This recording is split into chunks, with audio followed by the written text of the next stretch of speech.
O pensador de hoje é sobre a verdade em Habermas. Está aqui conosco dois professores de filosofia da PUC Minas. Roberto Márcio Stalling, ele é professor de filosofia na PUC Minas, tem seu mestrado na área de filosofia pela Universidade Federal de Minas Gerais, com a dissertação Significação e Pretensões de Validez na Teoria do Agir Comunicativo de Habermas. Ele também é doutorando em filosofia pela Universidade Complutense de Madrid, no programa de doutorado Filosofia, Tecnologia e Sociedade. O professor Alberico Alves da Silva Filho é também professor de filosofia na PUC Minas, fez seu mestrado em filosofia na Universidade Federal de Minas Gerais e é também doutorando em Direito pela PUC Minas, na área do Direito. Com a palavra, Roberto Stalling. Gostaria de fazer uma introdução aqui então ao tema, a teoria da verdade em Habermas, dizendo que a nossa abordagem será uma abordagem histórica, uma abordagem que pretende dar uma visão panorâmica da questão da verdade, desde a época grega, do mito, até a filosofia contemporânea. E aí, quando então apresentaremos a teoria da verdade em Habermas como uma tentativa de uma solução para o problema da verdade que se encaixe, o que tenha sentido nos dias atuais. Então, o professor Alberico começará introduzindo a questão da verdade no mito, na teogonia de Hesíodo. Na verdade, nos parece mais interessante delinear o momento cultural e histórico da cultura grega como um todo, para que possamos ter uma clareza do significado do pensamento de Hesíodo ou das suas duas obras que, de certa forma, se tornaram mecanismos ou instrumentos de formação da cultura grega. Todas as tradições e as culturas antigas, isso desde a origem das línguas indo-europeias, estão ligadas a processos de culturação da sociedade, sobretudo pela força dos poetas e dos reis. Em algumas sociedades nós vamos encontrar os reis representando o papel também de educadores da sociedade, e particularmente na Grécia nós vamos encontrar, e isso em grande parte pelo testemunho dos grandes filósofos e dos dramaturgos gregos, a importância que foi Homero e também Hesíodo para a formação da cultura grega de um modo geral. Em particular, Homero é considerado o autor de dois textos clássicos, um deles a Ilíada e o segundo a Odisseia. E particularmente na Ilíada nós vamos encontrar a formulação de um ideal do homem grego, do homem nobre, e isso no sentido de que Homero reproduz sobretudo a cultura e o modelo de vida da aristocracia entre os gregos, a classe aristocrática primitiva. E na Ilíada o que nós verificamos é, relativamente à luta dos troianos e dos gregos, a parcialidade dos deuses naquele conflito. Atenas é uma deusa que luta pelos gregos, enquanto Apolo e Mercúrio estão do lado dos troianos. E, por sua vez, a Odisseia já retrata um pouco da vida, da classe social no cotidiano dos gregos, através da história de Odisseu, que é Ulisses, e Penélope, juntamente com o filho e toda a classe que trabalhava em suas propriedades. Hesíodo é um autor já mais importante para a história da filosofia no aspecto propriamente da racionalidade, e é um autor posterior a Homero. A sua obra é considerada um trabalho do século VIII, VII a.C., mas nós vamos verificar no pensamento de Hesíodo, que também é construído no mesmo modelo, na mesma estrutura de hexâmetros que encontramos no pensamento de Homero, dois textos clássicos também. Um deles é O Trabalho e os Dias, e o outro é a Teogonia. E o que nos chama a atenção é que esses dois textos, na verdade, compõem uma unidade. Tá?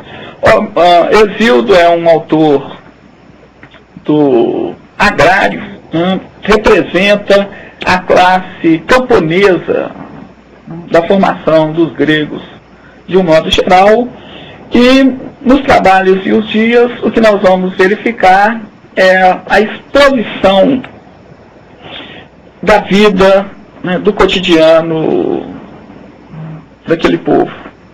Mas o tema de base dessa primeira obra de Hesíodo é exatamente uma questão judicial.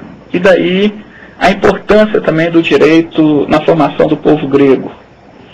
Hesíodo compõe esse seu poema dirigindo a Perses, que é seu irmão, que anteriormente teve um litígio, já havia ganho uma causa relativa à partilha dos bens familiares e, em grande parte, ele se beneficiou da venalidade dos reis juízes. Similarmente a Roma, na Grécia também eram os líderes, os reis ou os basileus, que tinham as prerrogativas, tanto do poder político quanto do jurisdicional. Eles decidiam com base em fórmulas consagradas pela tradição, mas Hesíodo vai reclamar exatamente da situação em que eles se encontram, ele falando pela classe dos camponeses, subjugados pelo arbítrio, né, desses reis, que inclusive ele denomina de devoradores de presentes.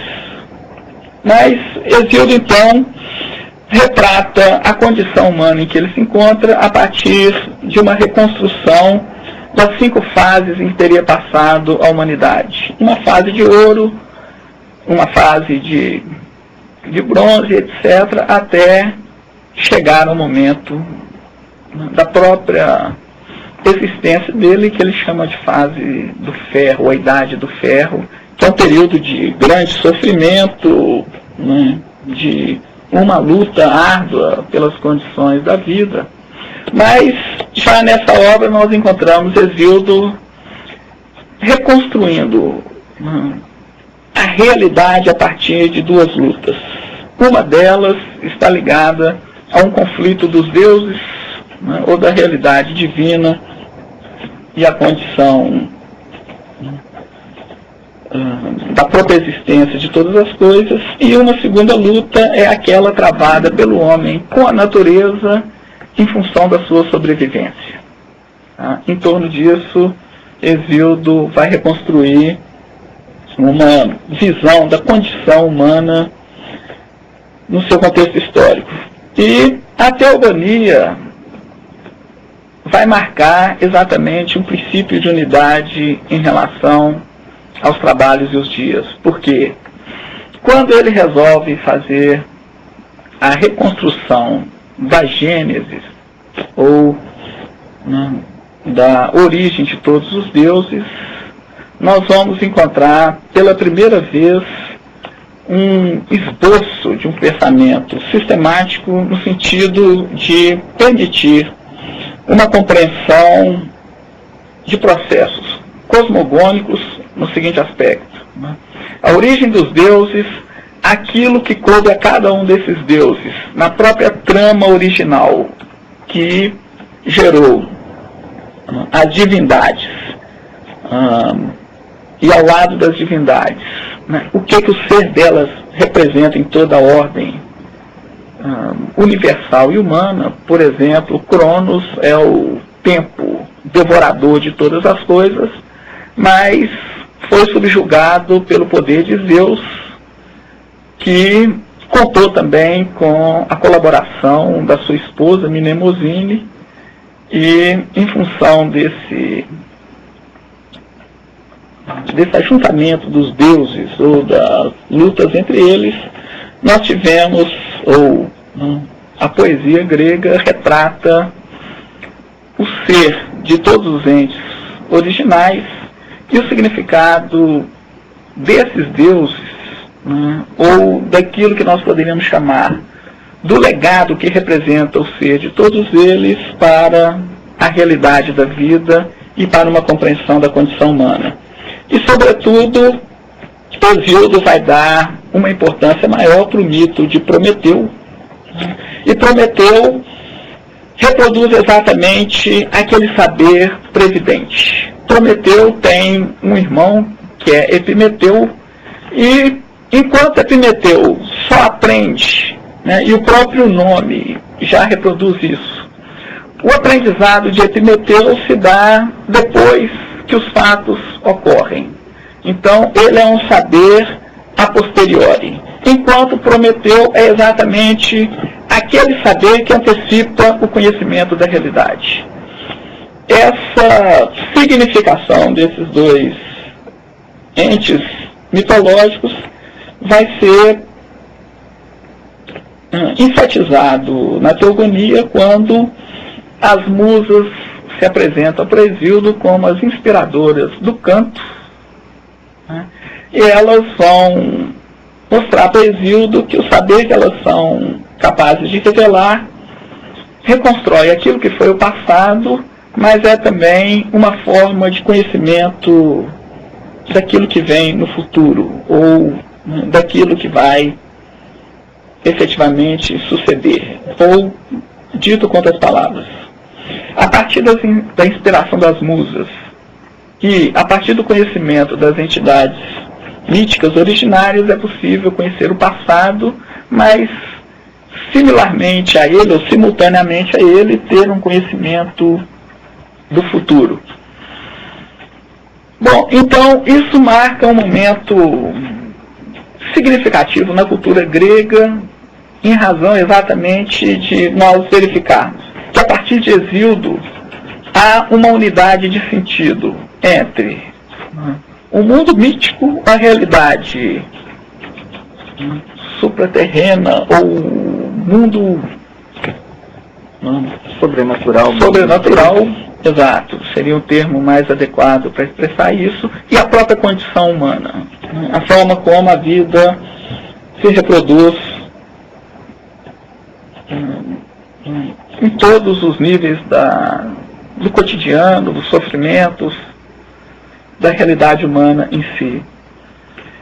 Esses temas da mitologia vão ser objeto de trabalho na poesia, né, pelos poetas e pelo teatro, com Eurípides, Sófocles. Mas essa concepção que vem de Hesíodo, que marca a ideia de um princípio a partir do qual nós somos capazes de entender a condição em que nos encontramos no nosso momento histórico, se torna um marco fundamental para todo o pensamento grego, né? E aí é interessante observar um aspecto da originalidade do pensamento grego, se compararmos com outros povos e outras formações culturais no mesmo momento histórico. Há um trabalho de filologia de um pensador francês chamado Georges Dumézil, que vai mostrar que toda língua indo-europeia, que toda a tradição da língua europeia se caracterizou por uma construção trinitária ou triádica, né, em que a a um deus principal correspondia uma classe dos reis e senhores responsáveis pelo direito.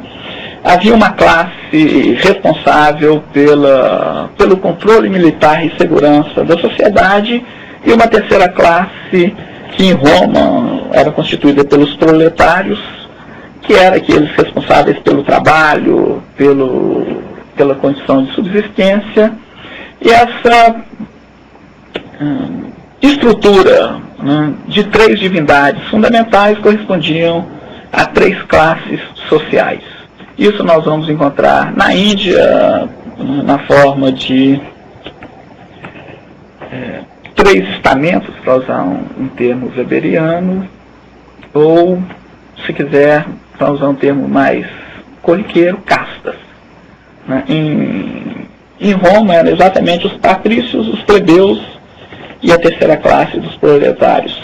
Mas, curiosamente, esse filólogo estudioso das religiões, vai constatar que isso não se dá da mesma forma entre os gregos. Embora seja uma língua indo-europeia, na Grécia nós vamos encontrar uma história diferenciada. Não há uma divisão na mesma característica das outras culturas, e é possível pensar que essa mudança se dá exatamente em função de como a poesia se tornou um fator de formação cultural diferenciado entre os gregos. Se nós nos depararmos com a obra de Hesíodo, nós vamos constatar que mesmo um homem do campo, um camponês, era agraciado, se podemos dizer assim, pelo conhecimento da obra de Homero. Homero era um poeta da aristocracia, autor de 2 poemas importantes, mas que eram de conhecimento da cultura agrária, da cultura camponesa. Isso significa que, embora tivéssemos uma aristocracia contraposta a uma classe de camponeses, isso não nos permite inferir que esses camponeses tinham uma formação cultural inferior à classe aristocrática. E que a virtude também fosse apenas a virtude dos guerreiros, né? Exatamente. A virtude daquele que sabia manipular bem com as armas e ter a coragem para lutar nas guerras que envolviam esses povos antigos, né? O camponês também era dotado de areté, né? Exato. O que nós vamos encontrar na obra de Hesíodo é uma complementação da virtude aristocrática, quando Hesíodo vai mostrar que a disciplina, que o ater-se ao meio, ao equilíbrio, era uma força importante para a constituição do povo grego. Isso fica muito claro, sobretudo na Teogonia, e com uma ênfase maior nos conselhos e nas exortações que ele apresenta para o seu irmão nos trabalhos e os dias. E a questão da verdade, Alberi, como fica aí a questão da verdade em Hesíodo? Como é que você colocaria aí? Um fato importante em Hesíodo, e que já está ligado ao direito, volta-se para uma questão que era uma prática, de certa forma, do julgar entre os gregos. Nós encontramos na Ilíada uma cena em que Patroclo fez uso da armadura de Aquiles, foi derrotado por Heitor. Então, por influência dos deuses, uma nova armadura é feita para Aquiles. E nessa armadura nós vamos encontrar exatamente uma representação do que era a vida e a história social dos gregos. E um aspecto importante nisso há uma retratação ou uma mostra de como era um processo judicial, e nesse processo que nós verificamos a participação de toda a comunidade na produção de argumentos, na produção de discursos, no sentido de produzir um juízo válido sobre aquela situação. Ora, isso é também algo que Hesíodo retrata com respeito à cultura camponesa do seu tempo.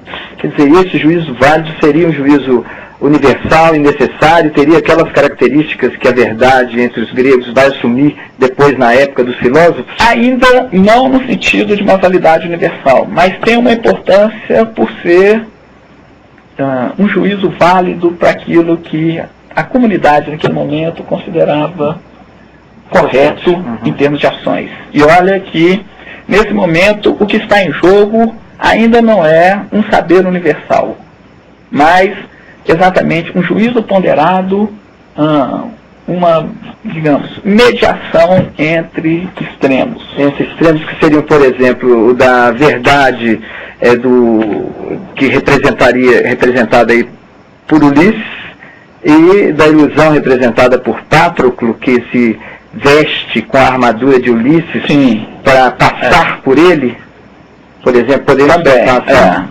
A ação de Patroclo realmente foi uma forma de atemorizar os troianos, mas produziu um efeito contrário quando ele é derrotado por Heitor. O maior guerreiro dos troianos, né? Então aquilo gerou um abatimento, mas é interessante isso porque nesse mesmo momento nós vamos ver que todo orgulho de Aquiles, que resolveu não lutar em face do não reconhecimento dele pelos reis gregos, é contrabalançado pelo valor da amizade. E ele resolve entrar na guerra exatamente porque um amigo dele morreu.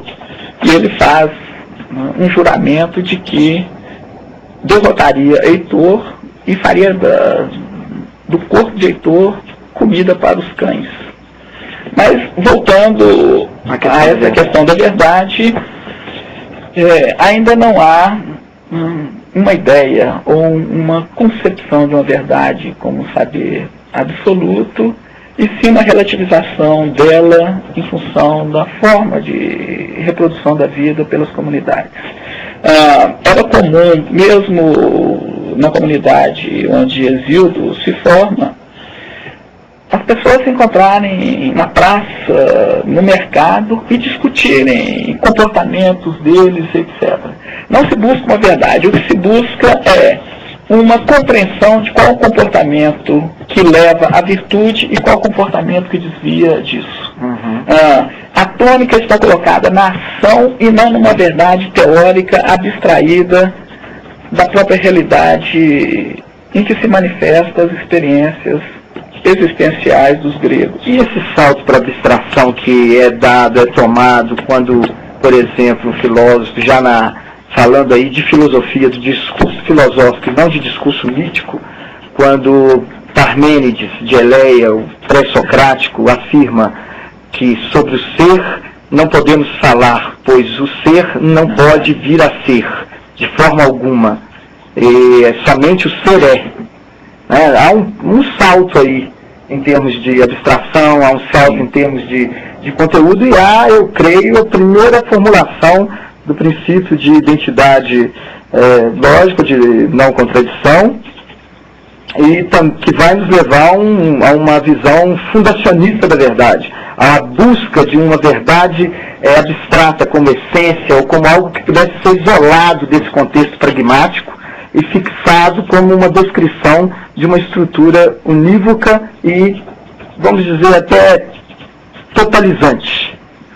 Essa questão é interessante porque nós podemos dizer que não há propriamente um pensamento abstrato em Hesíodo, mas a própria elaboração que ele faz, no sentido de mostrar que a nossa inserção existencial se explica através de determinados princípios que nós vamos encontrar na teogonia, cria as bases para um pensamento racional no sentido de conceber que haveria uma causalidade, não importa qual é o estatuto dela, que seria a condição de explicar os fenômenos.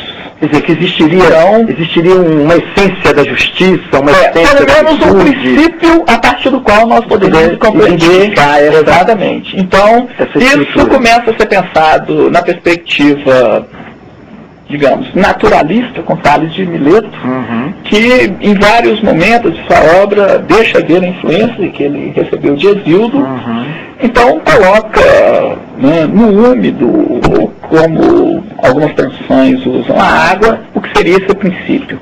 Mas o que é interessante observar aqui não é propriamente a identificação de um objeto, é a instauração de um raciocínio que trabalha por princípios. Deve haver um princípio necessário a partir do qual eu seria capaz de entender a multiplicidade de todas as coisas. Então, quer dizer, nessa hora a gente pode fazer uma contraposição aí entre Parmênides, que afirma o ser como uno e imutável, e Heráclito, dois pré-socráticos, só que para uma visão, vamos dizer, mais didática, a gente gostaria agora de contrapor, né, que seria justamente aquele que afirma que o ser é múltiplo e se movimenta. Tudo vem a ser, tudo torna-se. Ninguém banha-se duas vezes no mesmo rio. A realidade é a transformação. Né? A guerra é a mãe de todas as coisas. Quer dizer, como é que se soluciona essa aporia que se coloca aí entre um ser como mônada e imutabilidade e um ser como pluralidade e movimento? Isso nas ideias de Platão, por exemplo. Ou vamos... Olha, essa questão que nos chama atenção, Sócrates como grande, isso nos chama atenção para um outro dado.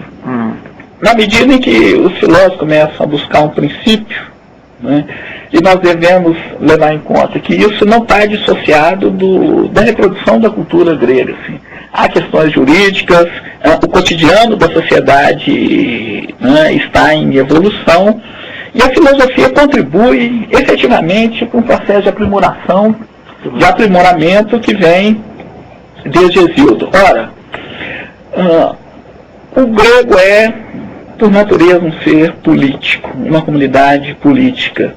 E antes de Platão, nós vamos encontrar um movimento desencadeado pelos sofistas que, diante da diversidade, né, dessas postulações de princípios, vão trabalhar, sobretudo na linguagem, e mostrar que, no fim das contas, toda a questão da verdade está ligado a um processo de construção retórica do discurso. Quer dizer, convenção. Verdade são convenções que povos diferentes estabelecem para normatizar suas condições e hábitos e costumes com relação à vida prática. Exatamente. São relativistas na Grécia. No campo político quanto no jurídico. Então, o que prevalece é o discurso voltado para o convencimento. A verdade é uma questão relativa, isso fica evidenciado em Protágoras, e curiosamente você fez alusão a um filósofo importante que é Heráclito, que ainda está ligado a uma ideia de um princípio fundamental, embora ele trabalhe com o conceito hesíodiano das lutas, né, do choque entre princípios, mas ele teve um discípulo Crático, que era um sofista, que vai dizer, olha, nem ao menos uma vez entramos no mesmo rio. Eu não posso nem falar, porque eu posso me comunicar com o chefe, porque se eu falar eu já estou entrando numa ordem do ser que é impossível na medida em que eu falei conhecer. Então, nem ao menos uma vez nós entramos no rio, porque nós próprios temos um rio interior que a cada momento corre e se modifica. Nós não somos nós mesmos o tempo todo. E óbvio que esse é uma coisa cética, né? Sim. Com relação ao conhecimento da verdade. E esse ceticismo certamente gerou uma situação de segurança, pelo menos para uma determinada elite. E vamos levar em conta que Platão e Aristóteles vêm de uma elite, eles são herdeiros de uma aristocracia grega. Ora, se o saber e se as decisões jurídicas, se o saber político está ligado a discursos retóricos, nós corremos o risco de um ceticismo, de perdermos o poder e de perdermos a capacidade de prever uma validade e perpetuação das instituições sociais. Porque se as coisas mudam tão rapidamente, como dizia Heráclito, ou se as coisas são permanentes, como dizia Parmênides, e são unas e totais, Nós não podemos conhecer o ser em nenhuma das duas hipóteses, vamos dizer, extremas. Exatamente. Se muda sempre, porque muda sempre. Se não muda nunca, porque não muda nunca, então não há critério para distinguir verdadeiro de falso. E também não temos como nos basear em princípios para conhecer o que quer que seja. Quer dizer, os princípios perdem a força no processo de argumentação e de legitimação. E é nesse contexto que é importante a figura de Sócrates, porque diante do movimento sofista que ele quer colocar, né, todo o processo e o método maiêutico é mostrar que mesmo sofistas, na verdade, se baseavam em alguns princípios para fundar o raciocínio deles. Uhum. É impossível eles serem completamente céticos naquilo, porque, de qualquer forma, eles se baseavam em alguns princípios, ainda que fossem apenas conceituais, ou seja, de definição. É uma contradição que mais tarde Karl Otto Appel, filósofo alemão contemporâneo, vai chamar de contradição performativa, né? O ceticismo se autorrefuta. Não é possível o conhecimento, isso é um conhecimento, afinal? Essa afirmação de que o conhecimento não é possível? Exatamente. E nesse sentido, é uma forma de percebermos como a filosofia contemporânea ainda está intimamente ligada a questões que surgem na Grécia. Nesse aspecto, a história da filosofia é a história da continuidade de uma problemática que, do ponto de vista teórico, tem o seu fundamento no projeto de racionalidade. Mas, efetivamente, tanto entre os gregos como no mundo contemporâneo, o que está em jogo, em última instância, permanece sendo a legitimidade das instituições sociais, os processos de legitimação dentro dos quais a vida se reproduz, organiza. Ou seja, nós podemos já antecipar aí alguma coisa do Habermas, citando aqui entre faticidade e validade, democracia e direito. Quer dizer, desde os gregos que a problemática se insere nesses termos, entre aquilo que é factual, aquilo que é tido como de fato e aquilo que é decidido pelos interessados como o que deve ser de direito. Né? Exato. Aquilo que vai ser legitimamente defensável, que vai representar uma questão, o que vai ser legitimado por ser válido através de argumentos. Isso, de certa forma, era uma prática que nós encontrávamos entre os gregos primitivos. A partir do movimento sofista, nós já verificamos o quê? Não que os sofistas tenham desencadeado isso, mas que eles já reproduzem uma mudança nos padrões de reprodução do cotidiano, ou seja, se o indivíduo aprende bem a retórica, ele tem uma possibilidade muito grande de ascensão social. E eles eram efetivamente os professores da classe emergente. Exatamente. Tinham um conhecimento, inclusive, de culturas, de hábitos e costumes de outras terras, né? De outros povos. Nós podemos também pensar em Nietzsche aí, quando Nietzsche diz que aquele que mata a tragédia ática, né, de Sófocles e Ésquilo, é Sócrates. Quem assassina a tragédia é Sócrates, com essa ideia da busca de princípios imutáveis que pudessem legitimar de forma absoluta, vamos dizer, a passagem das condições iniciais às condições finais. Né? Princípios que, afinal de contas, não poderiam ser discutidos, ou não deveriam ser discutidos, porque não eram meros princípios retóricos. Né? Sim, bom. Quer dizer, da dimensão dionisíaca, da dimensão vital dos homens, dos instintos, né? E a afirmação de uma racionalidade hegemonicamente apolínea. Sim. Embora eu, na minha leitura atual, ainda acho que isso é em grande parte Platão. Eu penso que Sócrates realmente se depara com essa dificuldade. Ele quer refutar o argumento sofista, dizendo que eles trabalham também com princípios, mas com isso, efetivamente, ele abre caminho para Platão na tentativa de resolver essa questão da verdade e do conhecimento. Quer dizer, e dá uma instabilidade às instituições, né? Platão vai radicalizar Sócrates. Porque Sócrates, na verdade, quer dizer, eu não consideraria Sócrates efetivamente uma ruptura. Eu, na verdade, acho que ele Era um sofista. Era um sofista e ainda profundamente arraigado a concepção da poesia grega de que temos que pensar por princípios. A razão pressupõe de princípios, quando diria mais tarde Kant. E Aristóteles também, né? Aristóteles já no mundo antigo e depois isso internalizado como estrutura da mente em Kant. Mas, efetivamente, vamos trabalhar agora então a questão da verdade em Platão.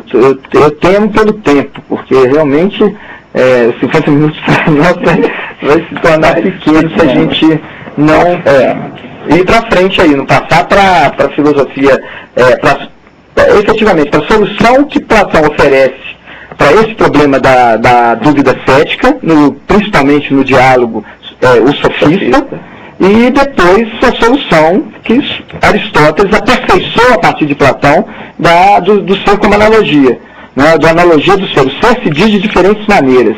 Exato. Então como que fica essa ideia aí do Platão e da teoria dos 5 gêneros supremos? Seriam ser, movimento, repouso, mesmo e outro. Porque Platão diz no Sofista que ele se declara filho espiritual de Parmênides. Quer dizer, ele tem uma concepção que ainda o prende a Parmênides do ser como imóvel e imutável, só que ele vai passar essa concepção para as ideias, para o terreno suprassensível, não mais habitado por deuses sobrenaturais, antropomorfizados, mas por conceitos, por ideias. Exato. Né? Mas, ao mesmo tempo, ele diz, no mesmo diálogo, que pede perdão a Parmênides e diz que, de alguma forma, ele vai ter que modificar a sua concepção, porque ela é rígida demais. E que, de algum modo, o não ser e o ser não é. E é interessante observar que no Sofista a solução ainda não está completamente distanciada de Hesíodo, no aspecto que o ser de um Deus é delimitado, né, no seu nome, na sua essência, mas ele se define também pela diferença dos outros. A solução que Platão vai dar no Sofista é exatamente essa. Ora, se o ser é imóvel, ele é eterno e não tem como não ser se estamos diante de uma realidade que tem um fundamento. E o juízo, ao mesmo tempo, é uma junção de 2 nomes, é um sujeito, um predicado, ligado por um verbo que define exatamente o verbo ser. O Platão, então, consegue mostrar no Sofista, é uma solução interessante no aspecto teórico, e já o ser se define pelo não ser, do qual ele também participa. Ou seja, há uma dialética entre as ideias que nos permite também entender por que na realidade, uma coisa se define pela negação dela de todas as outras. Com relação a todas as outras. Então, o ser para Platão, o não ser para Platão, na verdade, não é um não ser de significação absoluta, é um ser outro, é uma alteridade. A alteridade substitui o não ser. E nesse caso ele não cai em contradição, ele não fere o princípio de contradição. O não ser continua não sendo. Mas o ser pode ser outro com relação ao mesmo. Pode estar em movimento agora e em repouso depois. Isso. Mas nessa solução o Platão vai acabar chegando a uma concepção de verdade do ser, né? Porque a ontologia também define o conhecimento possível daquilo que é fundamental no saber da realidade pela participação. Né? Na medida em que o ser de cada coisa se define pelo que ela deixa de ser, a única forma de nós vincularmos isso a um princípio universal é dizendo que ele participa dessas ideias. E essa é uma solução que Aristóteles não vai aceitar. Pela própria forma em que Aristóteles estrutura, né, forma e matéria, concebendo gênero e espécie, agora que são as ideias universais de Platão, não mais no mundo transcendente e suprassensível, mas se formando um composto lemórfico, o qual ele chamava de símbolon, né? Quer dizer, o universal, a ideia, está na própria coisa. E forma para ela um composto que só pode ser separado pela capacidade de abstração do intelecto humano. Isso. Mas, ao mesmo tempo, nós vamos encontrar na Idade Média uma tentativa de mediação disso. Por quê? a solução de Aristóteles nega a ideia, mas com isso ela coloca um problema para a transcendência. Porque a verdade se dá na própria coisa. A forma A primeira é a coisa individual. Exatamente. Aquilo que Platão pensa numa ideia transcendente, Aristóteles imanentiza.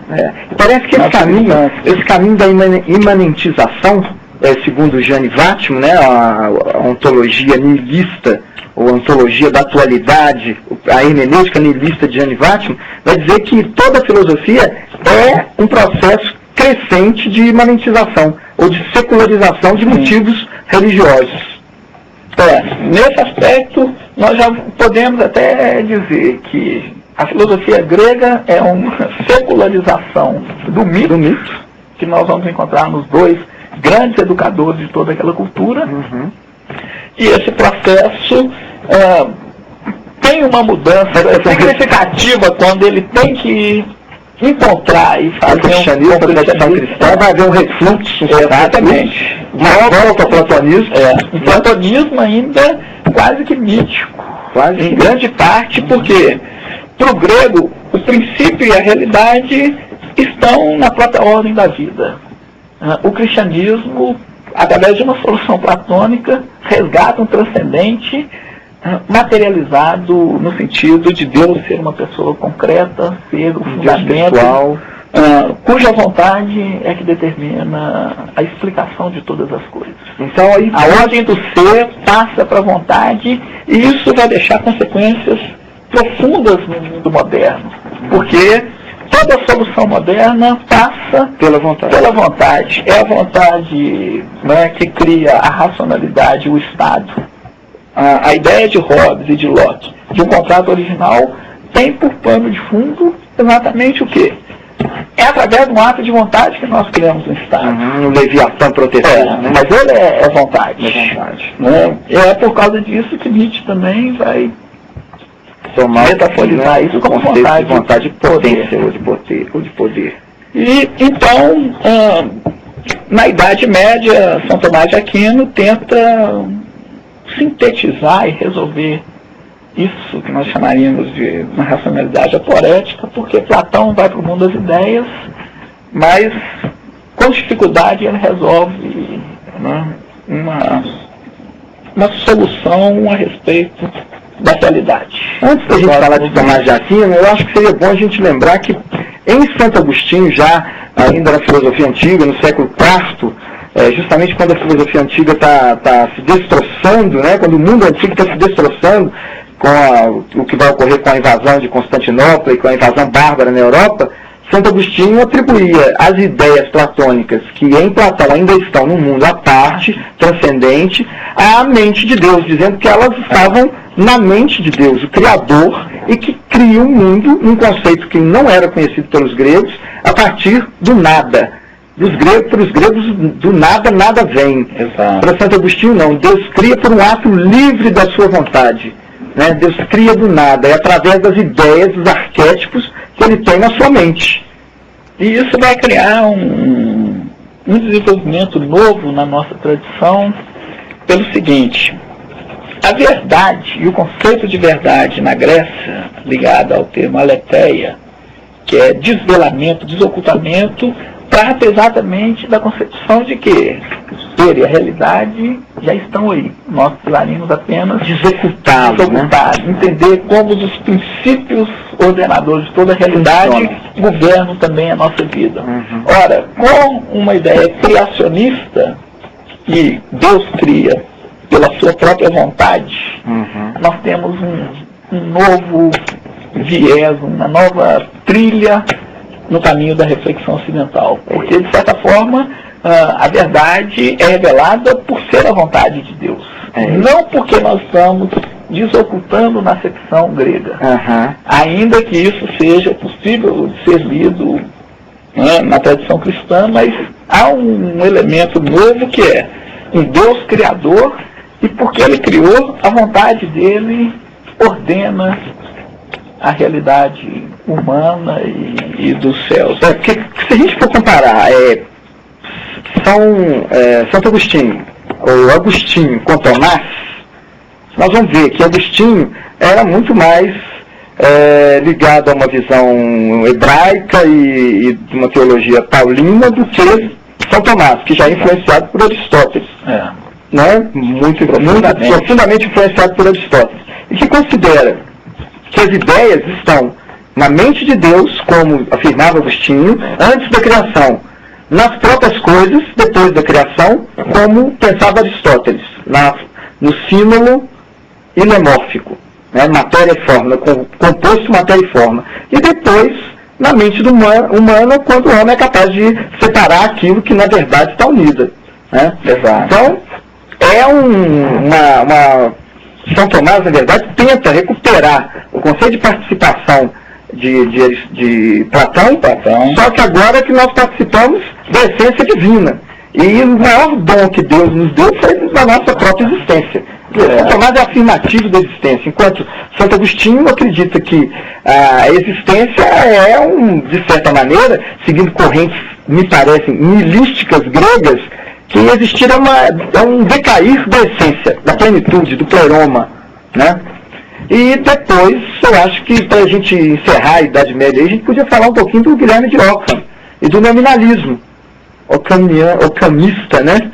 Que é uma forma também vamos dizer, jogar por terra tanto a visão platônica quanto a aristotélica e abrir caminho para aquilo que vai ser a filosofia moderna, como uma filosofia que tenta renovar as bases dessa visão fundacionista grega, ainda que permaneça, de certa maneira, ligada a uma metafísica do conhecimento, a uma visão, um paradigma epistemológico, que ainda busca os fundamentos, só que agora as ideias não estão mais nem no mundo transcendente de Platão, nem na mente de Deus, nem mais na mente de Deus, nas coisas e no homem, mas apenas, ou principalmente, apenas não, claro que não, porque Descartes ainda afirma Deus como res infinita, né? Mas principalmente ele leva em consideração as ideias que estão na mente do homem.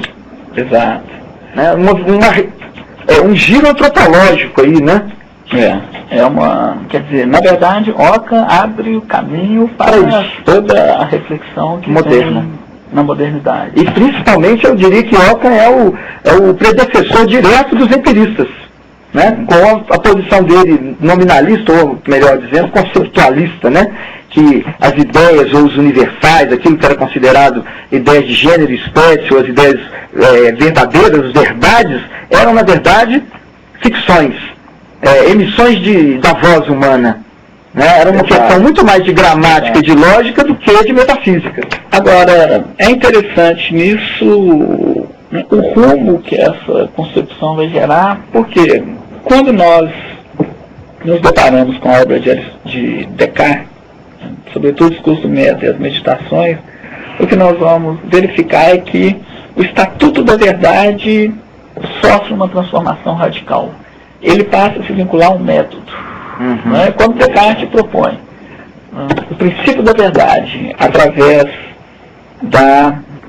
do método, da divisão, na verdade ele propõe os 4 regras, né? As 4 regras do método. Tudo bem no discurso do método, mas nas meditações que me interessa mais aqui para o conceito de verdade, ele formula o seguinte: ora, o princípio da clareza e da distinção, que na verdade são princípios da lógica, extensão e intenção, né? Na medida em que eles estão ligados ao método, eles nos fornecem um conhecimento da realidade. E na verdade é assegurado por Deus, afinal, não é? Eu não diria assegurado por Deus. Na forma como eu entendo o Descartes, o que ele quer mostrar é o seguinte: como todo conhecimento passou a ser dependente do meu pensar, ele é o fundamento, eu posso chegar a ideias claras e distintas, mas eu perco a garantia da objetividade do meu conhecimento. Então, o que Deus vem assegurar é exatamente essa objetividade. Essa objetividade. Que as ideias claras e distintas que o meu intelecto seja capaz de conceber correspondam coisas objetivas no mundo, na realidade do mundo. Porque sob pena de eu não ser capaz de garantir qualquer objetividade do conhecimento. E aí eu caio no ceticismo de novo, quando a verdade que eu tentei estabelecer não me garante.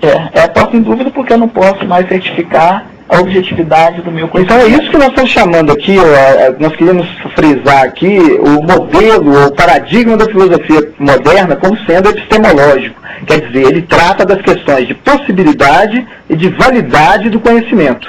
E quais são os elementos da subjetividade, da mente humana, que já é uma imanentização, uma secularização do termo psique, alma, que agora é considerada principalmente intelectualmente, pode garantir essa possibilidade e essa validade.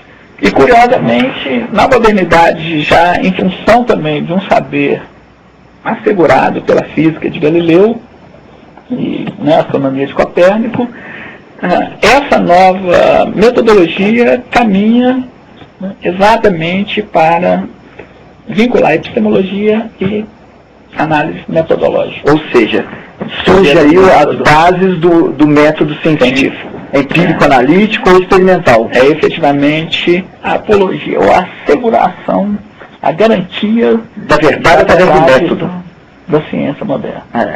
E Kant, vamos falar um pouquinho de Kant antes da gente voltar aí, ou entrarmos definitivamente na filosofia contemporânea, aonde vai caber justamente o nosso discurso final sobre Habermas, e, claro, retomaremos aí um pouquinho a crítica que dessa concepção moderna de verdade científica associada ao método é feita pela obra fundamental do alemão Gadamer, na sua obra chamada Verdade e Método, em que ele vai justamente criticar a concepção de verdade necessariamente associada ao método. Exato. Então, eu acho que a gente podia falar um pouquinho do Kant agora. Bom, concepção de verdade em Kant. Os a priori do entendimento. Sim, Kant resgata com profundidade os pensamentos de Aristóteles, retoma uma concepção do juízo, só que agora ele vai, digamos, internalizar as categorias aristotélicas. Elas são condições do nosso pensar. O que Kant, na verdade, começa a fazer? Ora, a partir da reflexão que encontramos em Descartes,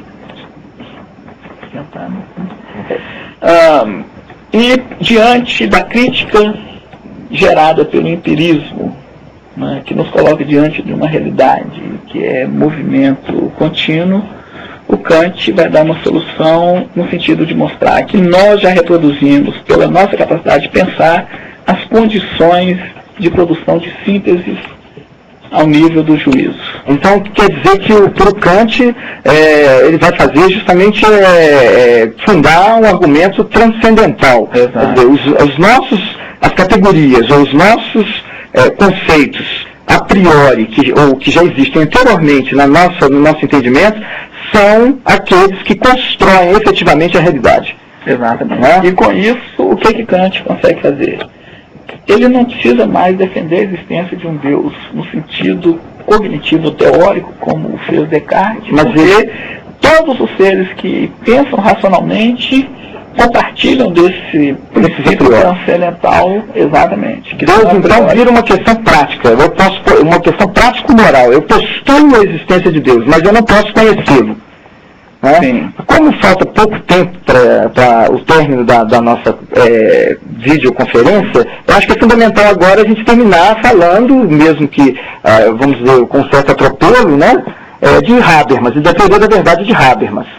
Então, qual seria a solução apresentada por Habermas nesses tempos, ou segundo o giro ou a quebra de paradigma da filosofia moderna para a contemporânea, que é chamada de filosofia pragmático-linguística e que adota uma posição intersubjetivista com relação à questão da verdade. A verdade agora pode ser defendida como uma verdade eterna, transcendental ou absoluta? Não mais, porque já desde Kant nós nos deparamos com a concepção de que a verdade se dá no juízo.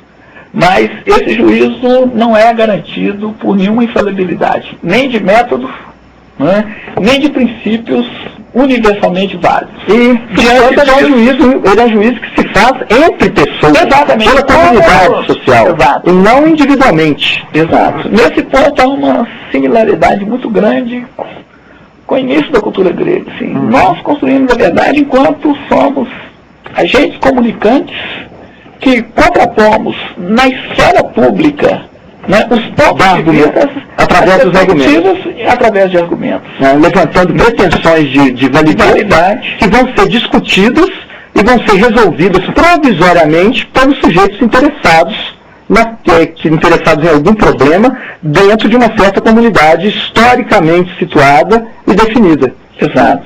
E é importante salientar que Habermas não está rompendo com todo o ganho que a ciência moderna gerou, mas ele considera ela como, né, formas de argumentação que são evidenciáveis em discursos na medida e nas circunstâncias em que eles são necessários.